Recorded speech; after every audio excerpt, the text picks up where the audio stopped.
How many people? I'll take a hard one too, I'd say. How many people so far have contacted U.S. missions in Israel or elsewhere, American citizens, seeking help to depart the country that they're in the Middle East? Yes, I won't discuss those details with the numbers involved with the embassies. Are you guys planning to facilitate charter planes to get people out or military evacuation? I will not discuss what our plans are in that regard. Yes, ma'am. Just to follow up on that really quickly. Sure. Are you guys considering at all operations that would help Americans who want to leave the region from evacuating? I know that our commitment is to the safety and security of Americans around the world. All right? Yes, sir. And Yes, sir. Go ahead.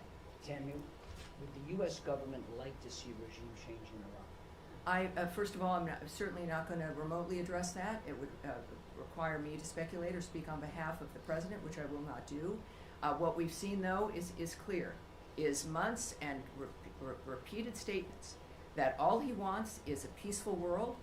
His activity and the nature of the actions that the United States has taken and his special envoys have been rooted in one thing, which is negotiations, looking for diplomatic solutions to generational problems that he wants solved diplomatically.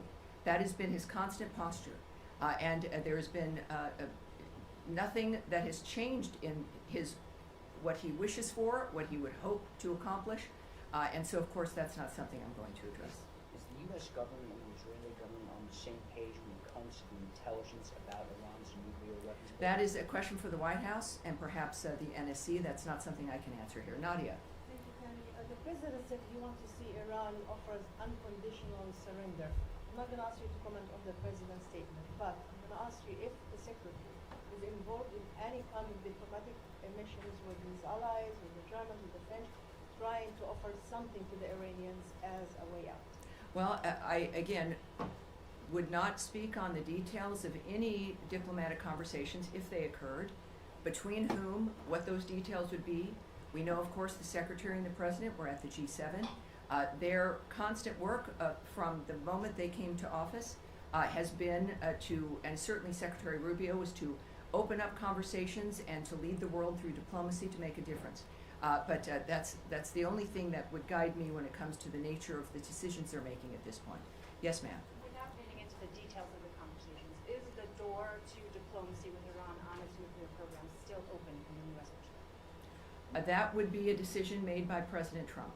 Have you heard from the Iranians signaling interest in continuing discussions? That is not something that I can speak to. Yes, ma'am. Going back to the conflict piece of this in Israel, the latest security alert from the embassy there still says that the embassy is not in a place to evacuate or directly assist Americans. Do you have any timeline on when that might change for the Americans who are stranded in that country?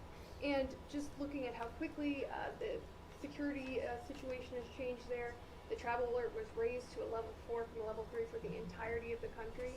Is that a sign that the State Department was caught on its back foot a little bit by this change because Americans still can't get help? I can say the answer to that last question is no. We are working 24/7 to ensure the safety and the security of Americans around the world.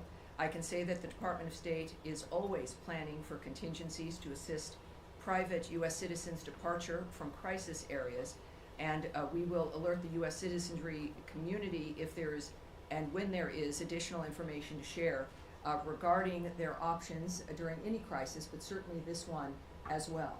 When it comes to how quickly people can expect a dynamic, the American government, the State Department, our militaries, you've seen all of these assets, all of these departments involved in this dynamic in one fashion or another, are working exclusively for the safety of this nation and the safety of the American people wherever they may be. Yes, sir. Thank you, Tommy. At the top you said that you're advising US citizens not to travel to Israel or Iran under any circumstances. Do you have any more general guidance for Americans in the Middle East, more broadly as a region? Are there other countries that you're advocating people